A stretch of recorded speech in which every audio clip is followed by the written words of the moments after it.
அது ஒரு தனி உலகம். உண்மைதான். இன்னைக்கு நாம அந்த உலகத்துக்குள்ளதான் ஒரு ஆழமான பயணம் போக போறோம். சொல்லப்போனா ப்ரூஸ்லியின் தத்துவங்கள் வெறும் சண்டை பத்தினது இல்ல, அது மனச பத்தின ஒரு பெரிய பயணம். ஆமா. நாம் இன்னைக்கு அந்த பயணத்தை தான் பார்க்க போறோம். முதல்ல உலகத்தை எப்படி பாகுபாடு இல்லாம பார்க்கணும்னு ஆரம்பிச்சு, அப்புறம் பார்த்ததை எப்படி தீர்ப்பு சொல்லாம புரிஞ்சுக்கணும்னு கத்துக்கிட்டேன். கடைசியா அந்த புரிதலோட ஒவ்வொரு கணத்திலும் எப்படி வாழணும்னு முடிக்க போறோம். இது வெறும் தத்துவம் இல்ல, இது மனசுக்கான ஒரு பயிற்சி. ஆரம்பிக்கலாமா? கண்டிப்பா. இந்த பயணத்தோட நோக்கம் ரொம்ப சிம்பிள். நாம பாக்குற ஒவ்வொரு விஷயத்துக்கும், சந்திக்கிற ஒவ்வொரு நபருக்கும் நாமளே அறியாம ஒரு லேபிள் ஒட்டிடுறோம். ஆமா, இது நல்லது, இது கெட்டதுன்னு. கரெக்ட். இது நல்லது, இது கெட்டது, இவங்க நல்லவங்க, இவங்க சரியில்லைன்னு இந்த லேபிள்களை எல்லாம் எடுத்துட்டு ஒரு விஷயத்த அது உண்மையில எப்படி இருக்கோ அப்படியே பார்க்க முடியுமா? அப்படி பார்த்தா என்ன நடக்கும்? அதான் கேள்வி. இத தெரிஞ்சுக்கிறது தான் இந்த பயணத்தோட இலக்கு. நம்ம மனசோட கண்ணாடிய தொடச்சிட்டு உலகத்தை இன்னும் தெளிவா பார்க்கிற ஒரு முயற்சி இது. நீங்க சொல்றது சுவாரஸ்யமா இருக்கு. குறிப்புகள்ல தூய்மையான பார்வை, அதாவது பியூர் சீயிங்னு ஒரு வார்த்தை வருது.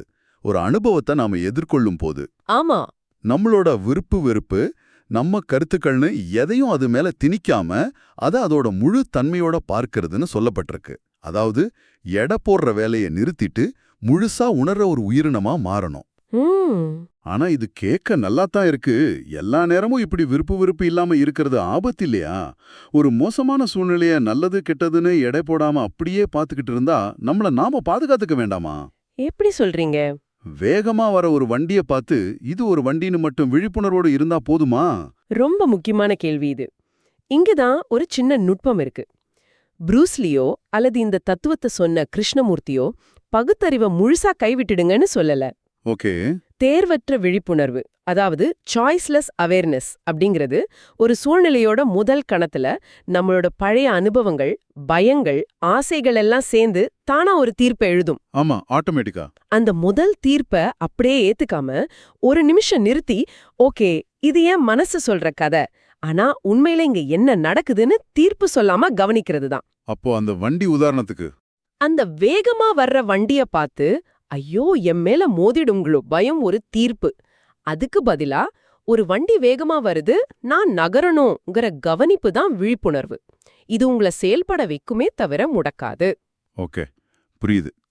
இது உடனடி எதிர்வினையாற்றுறதுக்கும், அதாவது ரியாக்டிங்குக்கும், யோசிச்சு செயல்படுறதுக்கும், ரெஸ்பாண்டிங்குக்கும் உள்ள வித்தியாசம் மாதிரி. அதேதான். இதுக்கு ஒரு யதார்த்தமான உதாரணம் பார்க்கலாமா? குறிப்புகள்ல இருக்கிற அந்த எரிச்சலூட்டும் நபர் பத்தின உதாரணத்தை எடுத்துக்கலாம். நிச்சயமா. இது ஒரு குடும்ப ஃபங்க்ஷன்ல யோசிச்சு பாருங்க. எப்பவும் ஒரே கேள்வியை கேட்கிற ஒரு உறவினர் வருவார். ஆமா, என்னப்பா இன்னும் கல்யாணம் ஆகலையா, இல்ல வேலை எப்படி போகுதுன்னு. கரெக்ட். அவர் வாயை திறந்ததுமே நமக்கு பிபி ஏறிடும். அடடா ஆரம்பிச்சிட்டாயான்னு மனசுக்குள்ள ஒரு அலாரம் அடிக்கும். இதுதான் நம்ம சொல்ற அந்த உடனடி தீர்ப்பு. சரி. ஆனா ஒரு நிமிஷம், அந்த டெம்ப்ளேட் கோபத்துக்கு பதிலா அந்த நபரை தீர்ப்பு சொல்லாம கவனிச்சா என்னாகும்? ஏன் இவர் இப்படி கேக்குறாரு? ஒருவேளை இதுதான் அவருக்கு பேச தெரிஞ்ச ஒரே விஷயமா இருக்குமோ? இல்ல நம்ம மேல இருக்கிற அக்கறையில கேக்குறாரோ?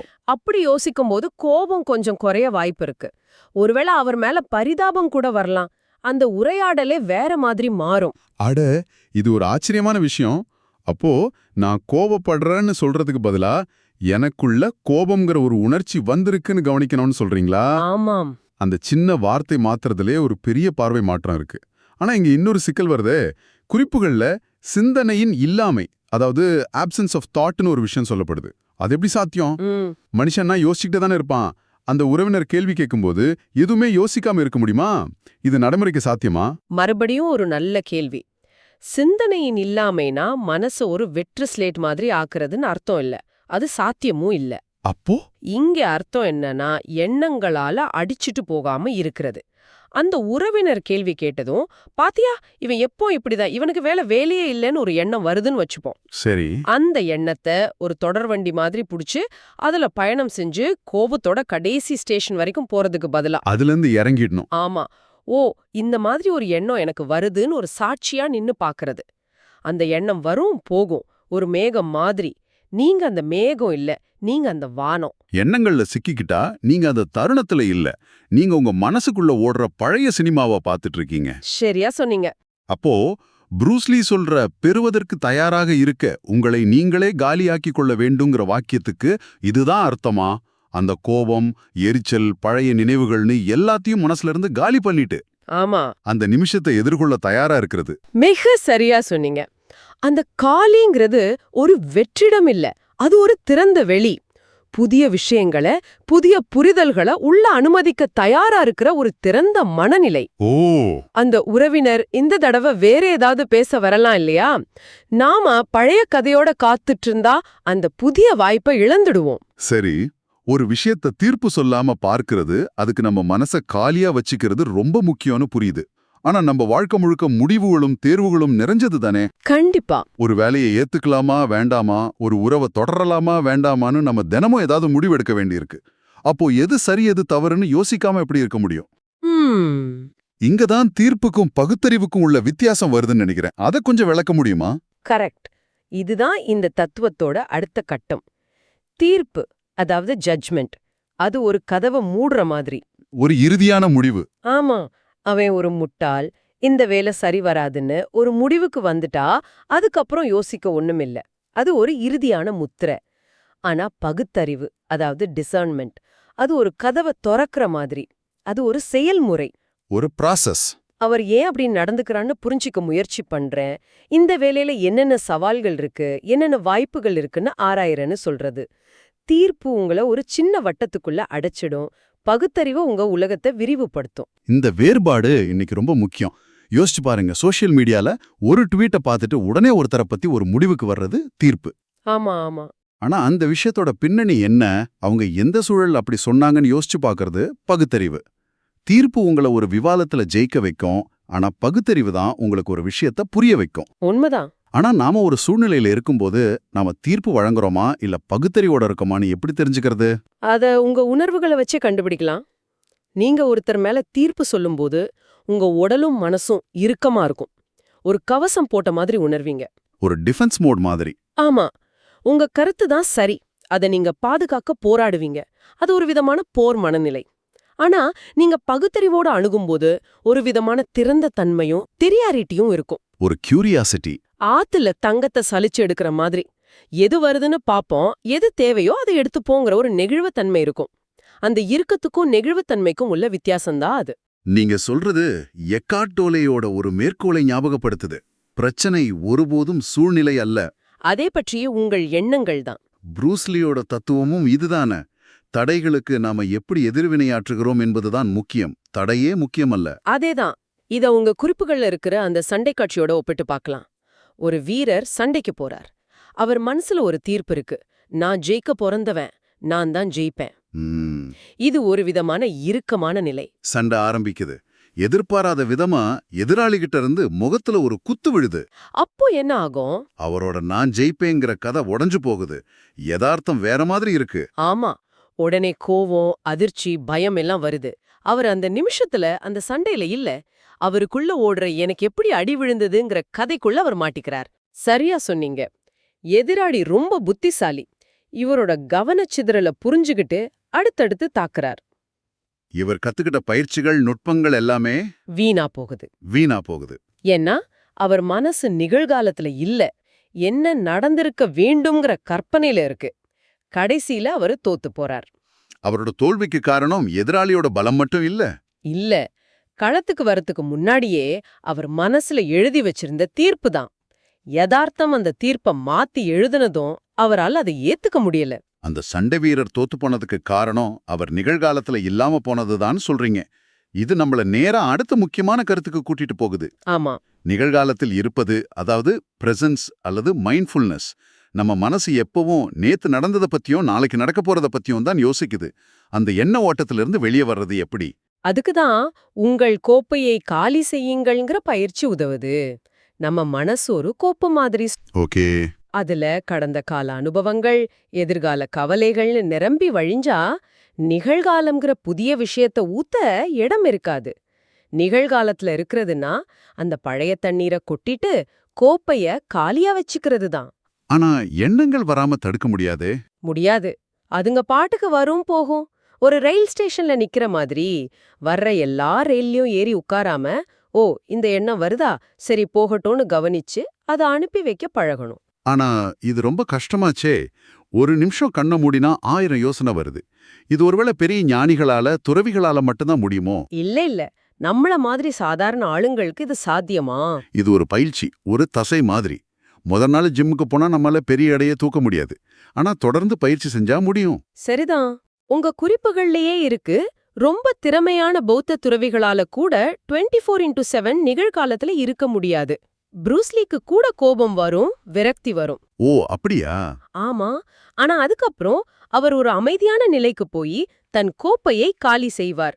ஒரு ஓடையில தண்ணியை வேகமா ஓடும்போது பாறையில தட்டி சின்னதா சுழல்கள் உருவாகும். ஆனா அது கொஞ்ச நேரம்தான். அப்புறம் மறுபடியும் தண்ணி அமைதியா ஓட ஆரம்பிச்சிடும். அதேதான். நம்ம உணர்ச்சிகளும் அந்த சின்ன சுழல்கள் மாதிரி தான். அதுல மாட்டிக்காம அது கரைஞ்சு போறதுக்கு நாம அனுமதிக்கணும். அப்போ இது ஒரு மனப்பயிற்சி. உடம்புக்கு குங்ஃபு கத்துக் கொடுக்கற மாதிரி மனசுக்கும் ஒரு குங்ஃபு இருக்கு. இதத்தான் மனதிற்கான குங்ஃபுன்னு உங்க குறிப்புகள்ல சொல்லப்பட்டிருக்கு. ஆமாம். மனசுக்கும் உடம்புக்கும் இருக்கிற தொடர்பை இப்போ அறிவியல் கூட ஏத்துக்குது. நம்ம மன அழுத்தத்துல இருந்தா அது நம்ம நோய் எதிர்ப்பு சக்தியை குறைக்குது. உண்மை. நாம சந்தோஷமா இருந்தா உடம்புல நல்ல ஹார்மோன்கள் சுரக்குது. எதிர்மறை எண்ணங்கள் நம்ம உடம்போட சக்தியை உறிஞ்சிடும். நேர்மறை எண்ணங்கள் நமக்கு ஆற்றலை கொடுக்கும். மனச பயிற்றுவிக்கிறது உடம்ப பாத்துக்கிற அளவுக்கு முக்கியம். ஆனா நம்ம மனசு ஏற்கனவே பல விஷயங்களால பழக்கப்படுத்தப்பட்டிருக்கு. அதாவது கண்டிஷன் செய்யப்பட்டிருக்கு. நம்ம வளர்ப்பு, படிப்பு, சமூகம், நண்பர்கள்னு எல்லாம் சேர்ந்து நம்ம மனசுக்கு ஒரு குறிப்பிட்ட பாதையை போட்டு கொடுத்திருக்கு. ஆமா. பயம்னா இப்படிதான் எதிர்வினை ஆற்றணும், தோல்வினா இப்படிதான் உணரணும்னு அதுக்கு ஏற்கனவே தெரியும். இந்த புரோகிராமிங்கை நம்ம மாத்த முடியுமா? நிச்சயம் முடியும். அதுதான் இதுல இருக்கிற நம்பிக்கையான விஷயம். முதல்ல நமக்கு இப்படி ஒரு புரோகிராமிங் இருக்குன்னு நம்ம உணரணும். ஏன் நான் எப்பவும் இப்படி யோசிக்கிறேன்னு நம்மள நாமே கேள்வி கேட்கணும். சரி. ப்ரூஸ்லி கணக்கு புதிர்கள், போட்டோ, சுடோக்கு விளையாடியோ தன் மனச பயிற்றுவிக்கல. அதுக்கு பதிலா தன் எண்ணங்களையும் கற்பனையையும் சஜேதனமாக தன் இலக்குகளை நோக்கி திருப்பினார். எப்படி? ஒரு எதிர்மறை எண்ணம் வரும்போது அத அப்படியே ஏத்துக்காம, இதுக்கு பதிலா நான் எப்படி நேர்மறையா யோசிக்கலாம்னு பயிற்சி செஞ்சார். ஒரு தோல்விய முடிவுன்னு பார்க்காம, இது ஒரு பாடம், அடுத்த கட்டத்துக்கு போறதுக்கான ஒரு வழின்னு தன் மனசுக்கு புரியனச்சார். கரெக்ட். இது ஒரு தசைக்கு பயிற்சி கொடுக்கற மாதிரி தான். அப்படியானால் இந்த மனப்பயிற்சியோட தொடக்க புள்ளி என்ன? எங்கிருந்து ஆரம்பிக்கணும்? தொடக்க புள்ளி அது நம்ம முதல்ல பேசின இடத்துக்கே நம்மள கூட்டிட்டு வருது. மனச எல்லாத்தையும் ஏத்துக்க தயார்படுத்துறது தான் முதல் படி. கோப்பைய காலி செய்யறது. ஆமா. மனசுக்குள்ள ஓடுற அந்த தொடர்ச்சியான உள் உரையாடலை நிறுத்தி, எல்லா விதமான தீர்ப்புகளையும் நிறுத்தி வச்சு, உங்க புலன்கள் எல்லாத்தையும் கூர்மையாக்கி, நிகழ்காலத்துல உறுதியா காலடி எடுத்து வைக்கிறது. எந்த பக்கமும் சாயாமல் ஒரு சமநிலையுடன் கூடிய தயார் நிலையில இருக்கிறது. அதேதான். அதுதான் பாய்ஸ்டு நியூட்ராலிட்டி. இதுதான் மனதிற்கான குங்ஃபுவோட முதல் நிலை. ஆக இந்த ஆழமான பயணத்திலிருந்து நாம எடுத்துட்டு போற விஷயங்கள் இதுதான். தேர்வற்ற விழிப்புணர்வோட உலகத்தை பார்க்கறது. தீர்ப்புக்கு பதிலா பகுத்தறிவை பயன்படுத்துறது. கடந்த காலத்திலேயோ எதிர்காலத்திலேயோ வாழாம நிகழ்காலத்துல இருக்கிறது. சரி. அப்புறம் இது எல்லாம் ஒரு பயிற்சியாக மனதிற்கான குங்ஃபுவாக செய்யறது. இது எல்லாமே நீங்க உலகத்தை அணுகிற விதத்தையே மாத்தி அமைக்கக்கூடிய சக்தி வாய்ந்த கருவிகள். ஆமா. வெறுமனே வாழ்க்கையோட நிகழ்வுகளுக்கு எதிர்வினை ஆற்றிக்கிட்டே இருக்கிற ஒரு பந்து மாதிரி இல்லாம, ஒவ்வொரு சூழ்நிலையையும் முழுசா புரிஞ்சுக்கிட்டு ஸ்பஷ்டமா செயல்படுற ஒரு வீரரா மாற இது உதவும். அருமை. முடிவாக உங்களுக்காக ஒரு சிந்தனை. இந்த உரையாடல் முழுவதும் புதிய விஷயங்களை பெறுவதற்கு உங்களை நீங்களே காலியாக்கிக் கொள்ள வேண்டும்னு பார்த்தோம். ஆமா. இப்போ நீங்க ரொம்ப நாளா இறுக்கமா புடிச்சு வச்சிருக்கிற ஒரே ஒரு முன்முடிவையோ அல்லது ஒரு தீர்ப்பையோ உங்க மனசுல இருந்து காலி செஞ்சா, அந்த இடத்துக்குள்ள நுழையறதுக்கு என்ன ஒரு புதிய யதார்த்தத்துக்கு வாய்ப்பு இருக்கு? யோசிச்சு